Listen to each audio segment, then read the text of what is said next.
እንዴት ከሻቢያ ጋር እንዴት ከኤርትራ መንግስት ጋር ፋኖ ወይም ቲፒኤልኤፍ አብሮ ይቆማል ብለው ሲጮሁ ሰማ። ኢትዮጵያ መንግስት እኮ የኤርትራን መንግስት እኮ ጋብዞ በኢትዮጵያ ጣልቃ እንዲገባ አድርጎ እኮ ኢትዮጵያውያንን እኮ እንዲጨፈጨፉ አድርጎ እንኳንስ ተቃዋሚ ማለት ነው ሪያሊቲውን ስናየው ማለት ነው እንኳንስ ተቃዋሚ መንግስት ነኝ የሚለው አካል ሻቢያን ጋብዞ በኢትዮጵያ ጣልቃ እንዲገባ አድርጎ የራሱ ዜጎች ያስጨፈጨፈበት ሁኔታ አይተናል። ስለዚህ ከዚህ አንፃር ተቃዋሚዎቹ ሻቢያ ጋር እንተባበራለን ማለታቸው ላይደንቅ ይችላል። ህወሓት ከሻቢያ ጋር ቢተባበር ተላላኪ ልትለው አትችልም። የራሱ የሆነ ተጨባጭ አጀንዳና ምክንያት ስላለው ነው። ለሻቢያ መንግስት ልላላክ ብሎ ሊሆን አይችልም። ፋኖ ከሻቢያ ጋር ቢተባበር ተላላኪ ልትለው አትችልም። ኮዝ አለው፣ የራሱ ምክንያት አለው። ያን ኮዝ ዳራ ደርሳለሁ ብሎ ነው የሚተባበረው። ተላላኪ የምትለው የራሱ ምንም ጉዳይ ሳይኖረው ለሌሎች አጀንዳ አስፈጻሚ ሲሆን ነው አንድን አካል ልትለው የምትችለው። እኔ እምነት ግን ኢትዮጵያዊ ኃይሎች ውስጥ ያሉ ኢትዮጵያዊ ኃይሎች ከተባበሩ ይሄን መንግስት ቻሌንጅ ለማድረግ እኮ በቂ ነው። የውጭ ኃይል ትብብር ማያስፈልጋቸውም የሚል እምነት አለ። ኢቭን ከበባን በመስበር ረገድ የአማራ ኃይሎችና የትግራይ ኃይሎች ከተባበሩ እኮ ከበባ የሚባል ነገር እኮ አይኖርም አይደል? ከዚህ ቀደም እኮ የአማራን ህዝብ አታሎ ነው አሳስቶ ነው በአማራ ክልል በኩል ትግራይ ሲጅ ውስጥ እንድትገባ ያደረገው አይደል? ያን ማድረግ የሚችልበት እድል አሁን የለም። በሱዳን በኩል አሁን ያን ማድረግ የሚችልበት እድል የለም። የኔ እምነት ምንድነው እነዚህ በጠመንጃ እናምናለን የሚሉ ኃይሎች መተባበር ካለባቸው ከሀገር ውስጥ ኃይል ጋር ቢተባበሩ እኮ በቂ ነው። የግድ ሄደው የውጭ ኃይል ጋር መተባበር አለባቸው የሚል እምነት የለኝም። ለመተባበር መወሰናቸው ግን የራሱ ምክንያት አለው ብዬ አምናለሁ። ምክንያት አለው፣ ምንም ጥርጥር የለም። ያ ምክንያት ደግሞ ለሌላ ተላላኪ ከመሆንም አንፃር አይደለም፣ ወይም መንግስት እንደሚለው የሌላ ባንዳና አገልጋይ ከመሆንም አንፃር አይደለም። የራሳቸው አጀንዳ ስላላቸው ለዛ አጀንዳችን አሸናፊነት ወይም ተፈጻሚነት ይጠቅመናል ብሎ ስለሚያስቡ ይሄ መንግስት ግን የራሳቸው ኮዝ እንደሌላቸው የራሳቸው አጀንዳ እንደሌላቸው ግን የተላላኪነት ሚና አድርጎ ሊያቀርብ ይፈልጋል። የትም አያደርስም። የሚጠቅመው ህወሓት ተጨባጭ የሆነ የፖለቲካ ጥያቄ አለው ኢትዮጵያ ውስጥ። ይሄን ጥያቄ እንዴት አድርጌ ልመልስና ሰላም ልፍጠር? ፋኖ ተጨባጭ የሆነ ህዝባዊ የሆነ የፖለቲካ ጥያቄ አለው። ይሄን ጥያቄ እንዴት አድርጌ ልመልስና ሰላም ልፍጠር? ኦላ ከኦሮሞ ህዝብ ጥያቄ ጋር የተያያዘ ተጨባጭ ጥያቄ አለው። ይሄን ጥያቄ ልመልስና እንዴት አድርጌ ዘላቂ ሰላም ልፍጠር? የብልጽግና ደጋፊዎች እንዴት ከሻቢያ ጋር እንዴት ከኤርትራ መንግስት ጋር ፋኖ ወይም ቲፒኤልኤፍ አብሮ ይቆማል ብለው ሲጮሁ ሰማ። ኢትዮጵያ መንግስት እኮ የኤርትራን መንግስት እኮ ጋብዞ በኢትዮጵያ ጣልቃ እንዲገባ አድርጎ እኮ ኢትዮጵያውያንን እኮ እንዲጨፈጨፉ አድርጎ እንኳንስ ተቃዋሚ ማለት ነው ሪያሊቲውን ስናየው ማለት ነው እንኳንስ ተቃዋሚ መንግስት ነኝ የሚለው አካል ህዝብንና ሀገርን የሚያስተዳድር አካል ሻቢያን ጋብዞ በኢትዮጵያ ጣልቃ እንዲገባ አድርጎ የራሱ ዜጎች ያስጨፈጨፈበት ሁኔታ አይተናል። ስለዚህ ከዚህ አንፃር ተቃዋሚዎቹ ሻቢያ ጋር እንተባበራለን ማለታቸው ላይደንቅ ይችላል። ፌደራል መንግስትና በህወሓት መካከል ያለው በጣም ጠንክሯል እና ነገሮች የበለጠ ስጋት የሚፈጥሩ የሆኑ ነው። በተመሳሳይ ሁኔታ ደግሞ በፋኖና በፌደራል መንግስት መካከል ያለው ጦርነት ከመቀዝቀዝ ይልቅ የበለጠ እየተባባሰና እየተስፋፋ ሄደ መሆኑን ይዘቱንም እየቀየረ እየመጣ መሆኑን እያየን ነው። ኦላም አካባቢ ያለው ሁኔታ ተመሳሳይ ሁኔታ ነው የሚታየው እና ነገሮች ወደ ባሰ ሁኔታ እየሄዱ ነው የሚል እምነት ያለኝ እንደዛ አይነት ግምት እንዳለኝ ተናግሬያለሁ። ከአገዛዙ ባህሪም በተነሳ ውስጥ ያሉ በትጥቅ ትግል የሚያምኑ ኃይሎች ወደ መተባበር የመሄድ አዝማሚያ እያሳዩ እንደሆነ በሌላ በኩል ደግሞ ከዛም አልፎ ከውጭ ኃይሎች ጋር ጭምር የመተባበር አዝማሚያ እየታየ እንደሆነ ያሉ የፖለቲካ ኃይሎች ግን የመተባበራቸው ጉዳይ በጣም የሚጠበቅ ጉዳይ ነው። ምናልባት እንግዲህ ላይጠበቅ የሚችለው ከውጭ ኃይል ጋር ለምሳሌ ከኤርትራ መንግስት ጋር የሚኖር ትብብር ነው። ይሄንም እኔ ምደግፈው ባይሆንም ምደግፈው ብቻ ሳይሆን ምቃወመው ቢሆንም አሁን ካለው የኢትዮጵያ ተጨባጭ ሁኔታ አንፃር የአካባቢው ተጨባጭ ሁኔታ አንፃር እስከዛ ድረስ መተባበር ሊፈጠር እንደሚችል ያለኝን ግምት ገልጫለሁ እዚህ ቀደም። አሁንም ወደዛ አዝማሚያ እየሄደ ይመስላል ሁኔታ። ከኤርትራ መንግስት ጋር ተባብሮ የኢትዮጵያን ችግር መፍታት ይቻላል የሚል እምነት የለኝም። በዚህ ምክንያት ከኤርትራ መንግስት ጋር የሚደረገውን ጥምረት አልደግፈውም፣ ቃወመዋለሁ። ግን እንኳንስ ተቃዋሚ ኃይሎችና የአቅም ውስንነት ያላቸው ተቃዋሚ ኃይሎችና የኢትዮጵያ መንግስት እኮ የኤርትራን መንግስት እኮ ጋብዞ በኢትዮጵያ ጣልቃ እንዲገባ አድርጎ እኮ ኢትዮጵያውያንን እኮ እንዲጨፈጨፉ አድርጓል። እንኳንስ ተቃዋሚ ማለት ነው ሪያሊቲውን ስናየው ማለት ነው። እንኳንስ ተቃዋሚ መንግስት ነኝ የሚለው አካል ህዝብንና ሀገርን የሚያስተዳድር አካል ሻዕቢያን ጋብዞ በኢትዮጵያ ጣልቃ እንዲገባ አድርጎ የራሱን ዜጎች ያስጨፈጨፈበት ሁኔታ አይተናል። ስለዚህ ከዚህ አንፃር ተቃዋሚዎቹ ከሻዕቢያ ጋር እንተባበራለን ማለታቸው ላይደንቅ ይችላል። ጦርነቱን ማን እንደሚጀምረው ማወቅ አትችልም። የብልጽግና ደጋፊዎች እንዴት ከሻዕቢያ ጋር እንዴት ከኤርትራ መንግስት ጋር ፋኖ ወይም ቲፒኤልኤፍ አብሮ ይቆማል ብለው ሲጮሁ ሰማለሁ። አካባቢው ላይ ይፈነዳል ያለው ጦርነት የፕሮፓጋንዳ ክረቱ በጣም ጨምሯል። በፌደራል መንግስትና በህወሓት መካከል ያለው በጣም ጠንክሯል እና ነገሮች የበለጠ ስጋት የሚፈጥሩ የሆኑ ነው። በተመሳሳይ ሁኔታ ደግሞ በፋኖና በፌደራል መንግስት መካከል ያለው ጦርነት ከመቀዝቀዝ ይልቅ የበለጠ እየተባባሰና እየተስፋፋ ሄደ መሆኑን ይዘቱንም እየቀየረ እየመጣ መሆኑን እያየን ነው። ኦላም አካባቢ ያለው ሁኔታ ተመሳሳይ ሁኔታ ነው የሚታየው እና ነገሮች ወደ ባሰ ሁኔታ እየሄዱ ነው የሚል እምነት አለ። ቀድሜ እንደዛ አይነት ግምት እንዳለኝ ተናግሬያለሁ። ከአገዛዙ ባህሪም በተነሳ አጠቃላይ የፖለቲካ የኃይል አስተላለፋችንን በነበረ ግምገማ እኛ ፈለግነውም አልፈለግነውም አዲስ የኃይል አስተላለፍ ለውጥ እየመጣ እንደሆነ፣ በአንድ በኩል ኢትዮጵያ ውስጥ ያሉ በትጥቅ ትግል የሚያምኑ ኃይሎች ወደ መተባበር የመሄድ አዝማሚያ እያሳዩ እንደሆነ፣ በሌላ በኩል ደግሞ ከዛም አልፎ ከውጭ ኃይሎች ጋር ጭምር የመተባበር አዝማሚያ እየታየ እንደሆነ ግምቴን አስቀምጫለሁ። አገር ውስጥ ያሉ የፖለቲካ ኃይሎች ግን የመተባበራቸው ጉዳይ በጣም የሚጠበቅ ጉዳይ ነው። ምናልባት እንግዲህ ላይጠበቅ የሚችለው ከውጭ ኃይል ጋር ለምሳሌ ከኤርትራ መንግስት ጋር የሚኖር ትብብር ነው። ይሄንም እኔ ምደግፈው ባይሆንም ምደግፈው ብቻ ሳይሆን ምቃወመው ቢሆንም አሁን ካለው የኢትዮጵያ ተጨባጭ ሁኔታ አንፃር የአካባቢው ተጨባጭ ሁኔታ አንፃር እስከዛ ድረስ መተባበር ሊፈጠር እንደሚችል ያለኝን ግምት ገልጫለሁ እዚህ ቀደም። አሁንም ወደዛ አዝማሚያ እየሄደ ይመስላል ሁኔታው። አሁን የምናየው አዝማሚያ ይሄ ይመስለኛል። ከኤርትራ መንግስት ጋር ተባብሮ የኢትዮጵያን ችግር መፍታት ይቻላል የሚል እምነት የለኝም። በዚህ ምክንያት ከኤርትራ መንግስት ጋር የሚደረገውን ጥምረት አልደግፈውም፣ ቃወመዋለሁ። ግን እንኳንስ ተቃዋሚ ኃይሎችና የአቅም ውስንነት ያላቸው ተቃዋሚ ኃይሎችና የኢትዮጵያ መንግስት እኮ የኤርትራን መንግስት እኮ ጋብዞ በኢትዮጵያ ጣልቃ እንዲገባ አድርጎ እኮ ኢትዮጵያውያንን እኮ እንዲጨፈጨፉ አድርጓል።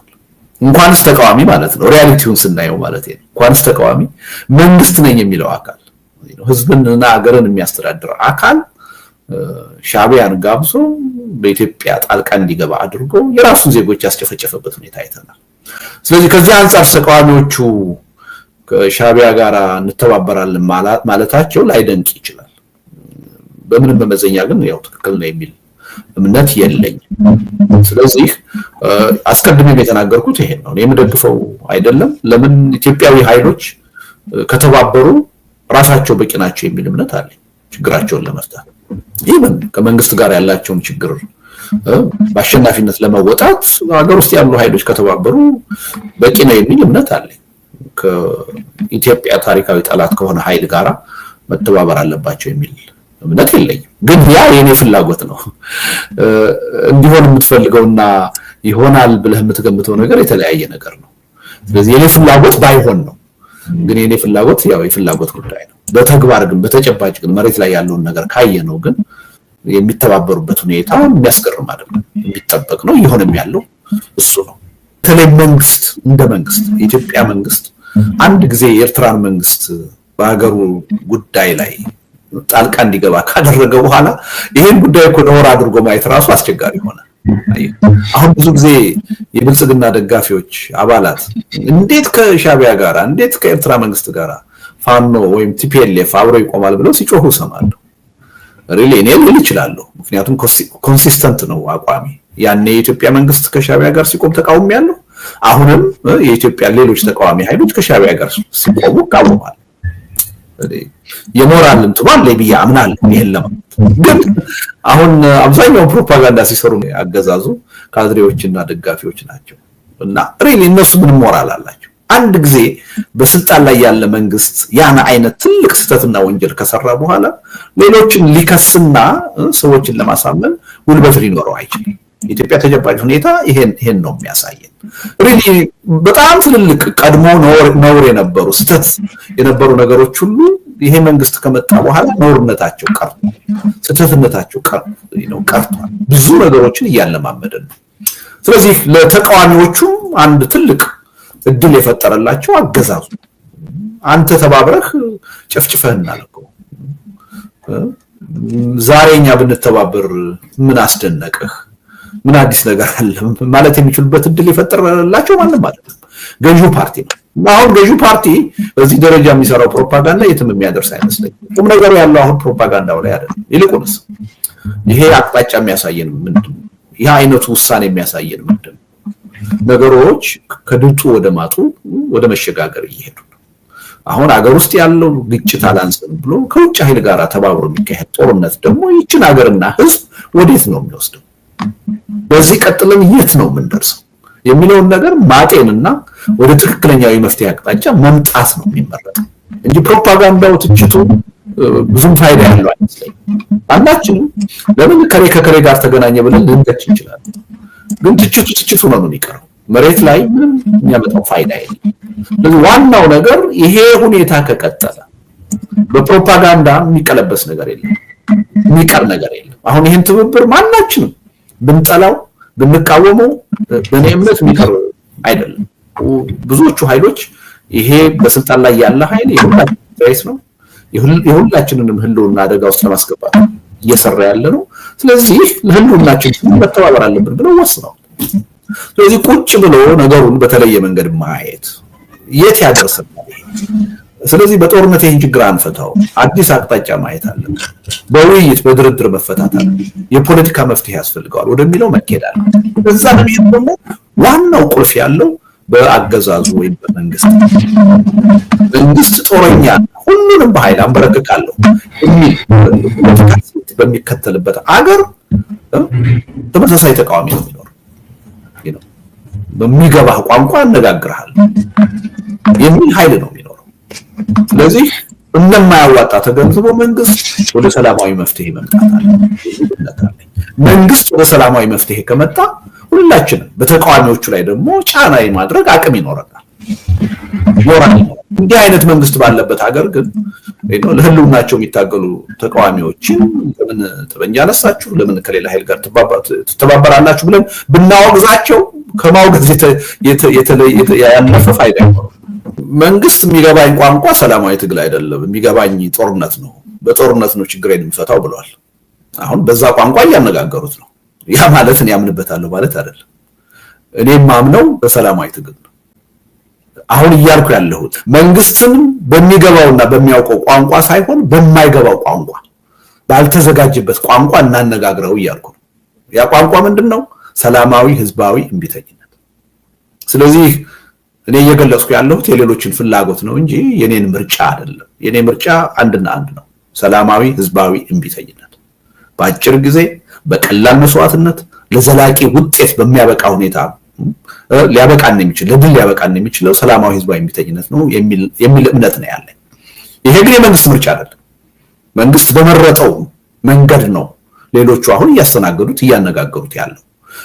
ነገሮች ወደ መሻል ነው እየሄዱ ያሉት ወይስ ወደ ባሰ ችግር ነው የሚለው በእኔ መረዳት ማለት ነው ወደ ባሰ ችግር ነው እየሄዱ ያሉት። የተፈቱ ችግሮች አላየንም። ግን በጣም ምንፈራው የነበረው አካባቢው ላይ ይፈነዳል ያለው ጦርነት የበለጠ እየተቃረበ መምጣቱን የሚያሳይ ሁኔታ ነው የምናየው።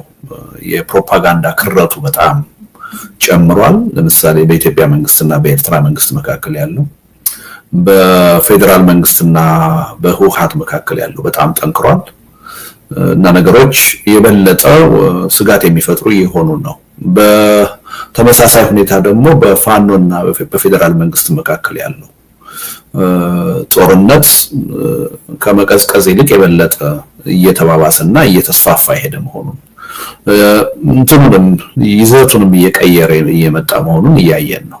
ኦላም አካባቢ ያለው ሁኔታ እንደዚህ እንደው ጎላ ያለ ለውጥ ባይታይበትም ተመሳሳይ ሁኔታ ነው የሚታየው እና በአጠቃላይ ውጥረት አሁንም ከአንድ ቀውስ ወደ ሌላ ቀውስ የመሸጋገር ሁኔታ ነው ያየን ያለ ነው እንጂ ችግሮቹን በደንብ ተረድቶ ችግሮቹ ወደፊት በህልውናችን ላይ ሊያስከትሉ የሚችሉትን አደጋ ተገንዝቦ እነሱን በተለየና በተገቢ መንገድ የመፍታት አዝማሚያ አታይም እና ነገሮች ወደ ባሰ ሁኔታ ይሄዱ ነው የሚል እምነት አለ። ቀድሜ እንደዛ አይነት ግምት እንዳለኝ ተናግሬያለሁ።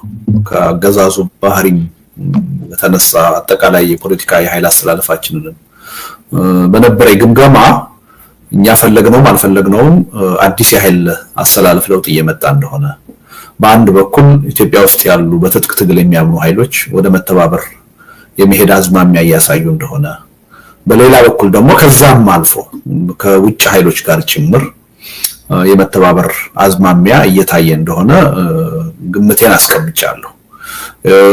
ኢትዮጵያ ውስጥ ያሉ የፖለቲካ ኃይሎች አለን በሚሉት የጋራ አጀንዳ ቢተባበሩ ችግር ያለው አይመስለኝም። መብታቸው ነው። አገር ውስጥ ነው ያሉት። እንደዛ አይነት ትብብር ፈጠርን ሲሉ እኔ የማቀርበው ጥያቄ ኦኬ በምን ጉዳይ ነው የፈጠራችሁት? ግንኙነቱ ግልጽነት ሊኖረው ይገባል። በመካከላችሁ ያሉትን ልዩነቶች እንዴት ልትፈቷቸው አሰባችሁ? ከቅርብ ጊዜ ከሩቅ ጊዜ አንፃር የሚል የግልጽነት ጥያቄ ልጠይቅ እችላለሁ።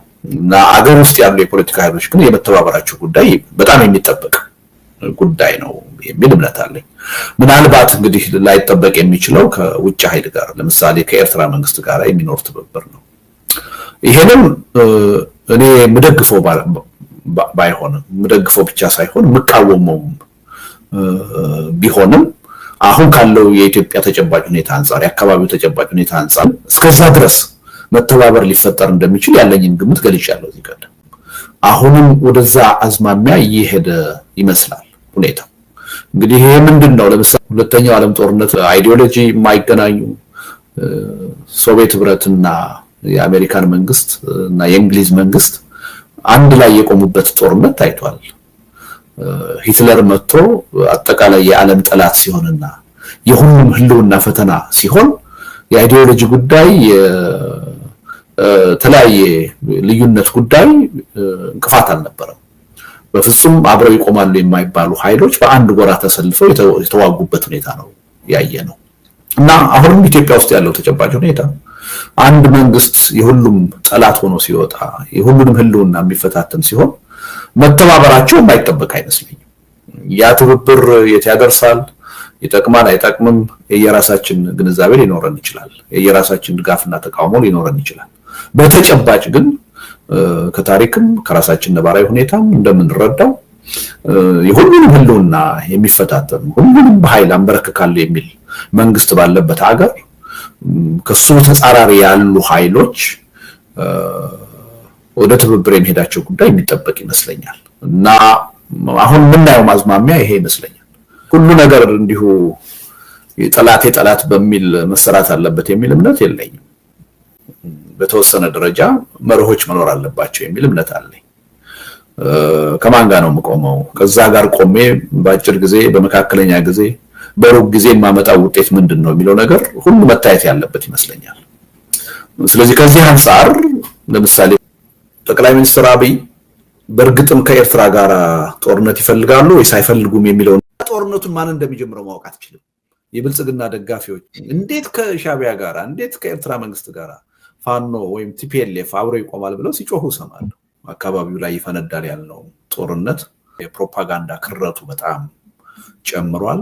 በፌደራል መንግስትና በህወሓት መካከል ያለው በጣም ጠንክሯል እና ነገሮች የበለጠ ስጋት የሚፈጥሩ የሆኑ ነው። በተመሳሳይ ሁኔታ ደግሞ በፋኖና በፌደራል መንግስት መካከል ያለው ጦርነት ከመቀዝቀዝ ይልቅ የበለጠ እየተባባሰና እየተስፋፋ ሄደ መሆኑን ይዘቱንም እየቀየረ እየመጣ መሆኑን እያየን ነው። ኦላም አካባቢ ያለው ሁኔታ ተመሳሳይ ሁኔታ ነው የሚታየው እና ነገሮች ወደ ባሰ ሁኔታ እየሄዱ ነው የሚል እምነት አለ። ቀድሜ እንደዛ አይነት ግምት እንዳለኝ ተናግሬያለሁ። ከአገዛዙ ባህሪም የተነሳ አጠቃላይ የፖለቲካ የኃይል አስተላለፋችንን በነበረ ግምገማ እኛ ፈለግነውም አልፈለግነውም አዲስ የኃይል አሰላለፍ ለውጥ እየመጣ እንደሆነ በአንድ በኩል ኢትዮጵያ ውስጥ ያሉ በትጥቅ ትግል የሚያምኑ ኃይሎች ወደ መተባበር የመሄድ አዝማሚያ እያሳዩ እንደሆነ በሌላ በኩል ደግሞ ከዛም አልፎ ከውጭ ኃይሎች ጋር ጭምር የመተባበር አዝማሚያ እየታየ እንደሆነ ግምቴን አስቀምጫለሁ። አገር ውስጥ ያሉ የፖለቲካ ኃይሎች ግን የመተባበራቸው ጉዳይ በጣም የሚጠበቅ ጉዳይ ነው። ምናልባት እንግዲህ ላይጠበቅ የሚችለው ከውጭ ኃይል ጋር ለምሳሌ ከኤርትራ መንግስት ጋር የሚኖር ትብብር ነው።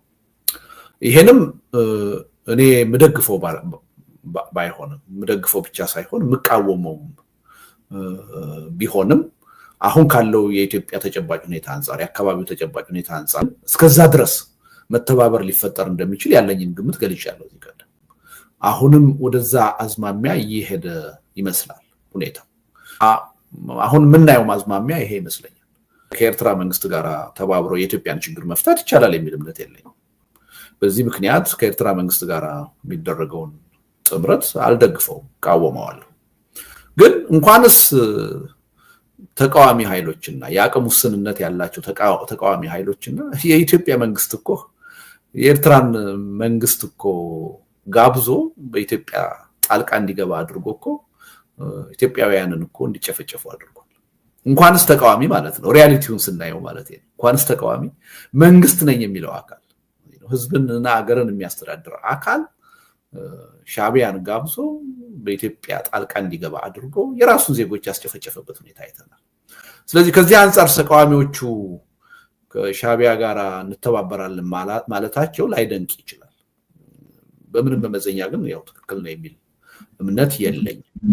ስለዚህ አስቀድሜም የተናገርኩት ይሄን ነው። እኔ የምደግፈው አይደለም። ለምን ኢትዮጵያዊ ኃይሎች ከተባበሩ ራሳቸው በቂ ናቸው የሚል እምነት አለኝ ችግራቸውን ለመፍታት።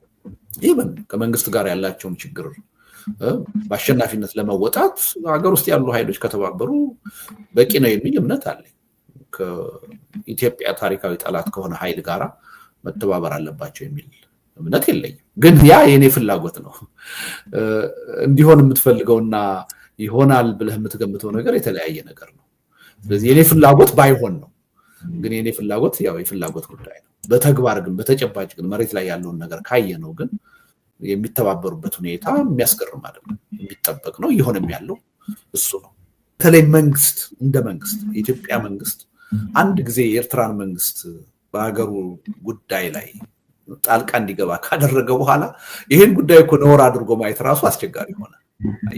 አሁን ብዙ ጊዜ የብልጽግና ደጋፊዎች አባላት እንዴት ከሻዕቢያ ጋር እንዴት ከኤርትራ መንግስት ጋር ፋኖ ወይም ቲፒኤልኤፍ አብሮ ይቆማል ብለው ሲጮሁ ሰማለሁ። ሪሊ እኔ ልል እችላለሁ፣ ምክንያቱም ኮንሲስተንት ነው አቋሚ። ያኔ የኢትዮጵያ መንግስት ከሻዕቢያ ጋር ሲቆም ተቃውሜያለሁ። አሁንም የኢትዮጵያ ሌሎች ተቃዋሚ ኃይሎች ከሻዕቢያ ጋር ሲቆሙ እቃወማለሁ። የሞራል እንትኑ አለ ብዬ አምናለሁ። ይሄን ለማለት ግን አሁን አብዛኛውን ፕሮፓጋንዳ ሲሰሩ ያገዛዙ ካድሬዎችና ደጋፊዎች ናቸው እና ሪሊ እነሱ ምን ሞራል አላቸው? አንድ ጊዜ በስልጣን ላይ ያለ መንግስት ያን አይነት ትልቅ ስህተትና ወንጀል ከሰራ በኋላ ሌሎችን ሊከስና ሰዎችን ለማሳመን ጉልበት ሊኖረው አይችልም። የኢትዮጵያ ተጨባጭ ሁኔታ ይሄን ነው የሚያሳየን። ሪሊ በጣም ትልልቅ ቀድሞ ነውር የነበሩ ስህተት የነበሩ ነገሮች ሁሉ ይሄ መንግስት ከመጣ በኋላ ነውርነታቸው ቀርቷል፣ ስህተትነታቸው ቀርቷል። ብዙ ነገሮችን እያለማመደ ነው።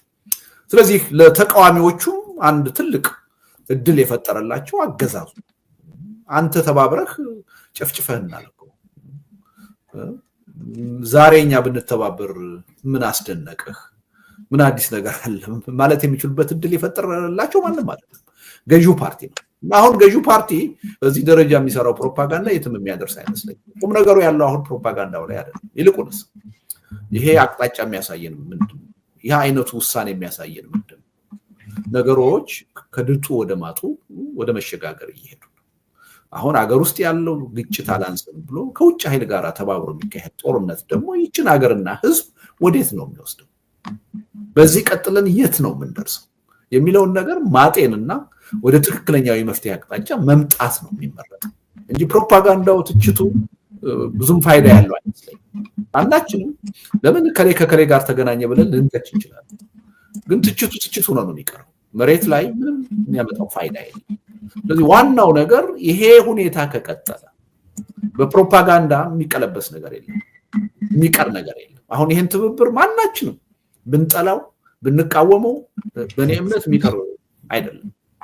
ብዙዎቹ ኃይሎች ይሄ በስልጣን ላይ ያለ ኃይል የሁላችን ራይስ ነው፣ የሁላችንንም ህልውና አደጋ ውስጥ ለማስገባት እየሰራ ያለ ነው። ስለዚህ ለህልውናችን መተባበር አለብን ብለው ወስነው፣ ስለዚህ ቁጭ ብሎ ነገሩን በተለየ መንገድ ማየት የት ያደርሰናል? ስለዚህ በጦርነት ይሄን ችግር አንፈታው፣ አዲስ አቅጣጫ ማየት አለብን፣ በውይይት በድርድር መፈታት አለብን፣ የፖለቲካ መፍትሄ ያስፈልገዋል ወደሚለው መኬድ አለ።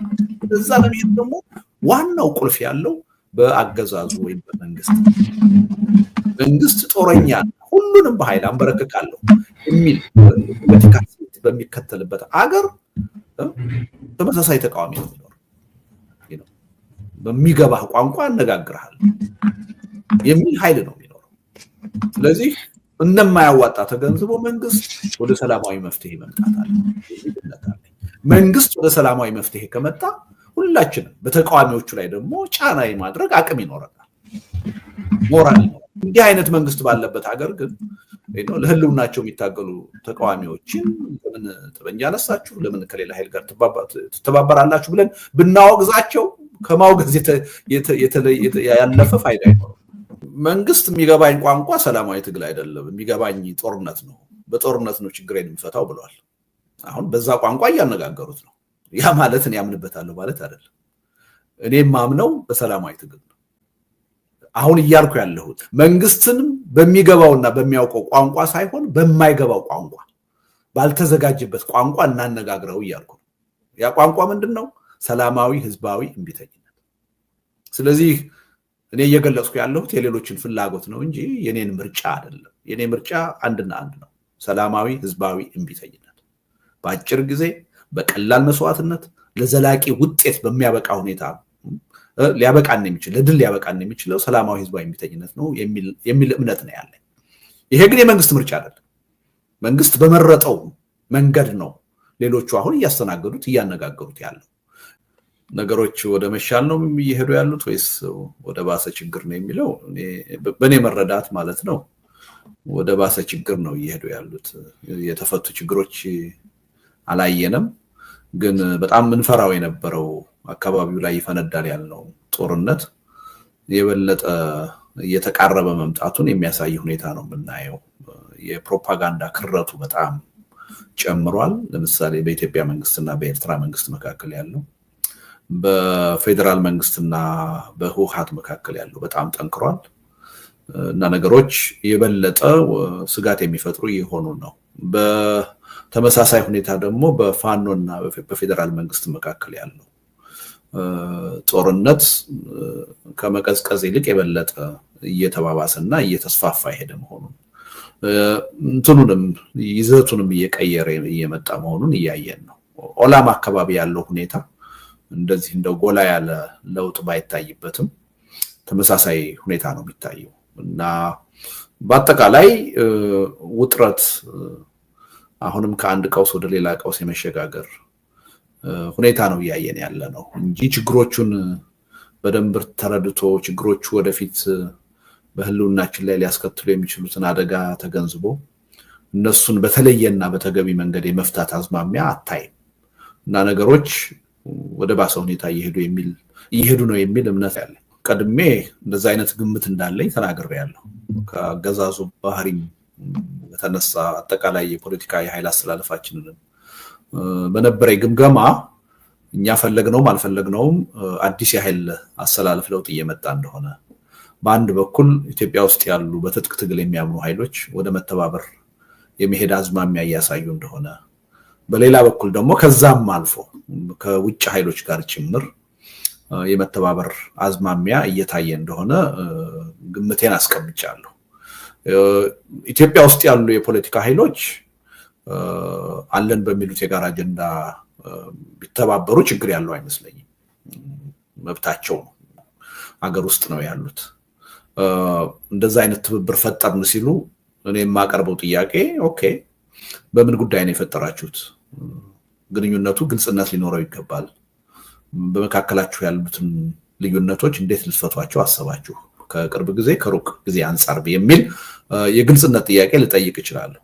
እና አገር ውስጥ ያሉ የፖለቲካ ኃይሎች ግን የመተባበራቸው ጉዳይ በጣም የሚጠበቅ ጉዳይ ነው የሚል እምነት አለኝ።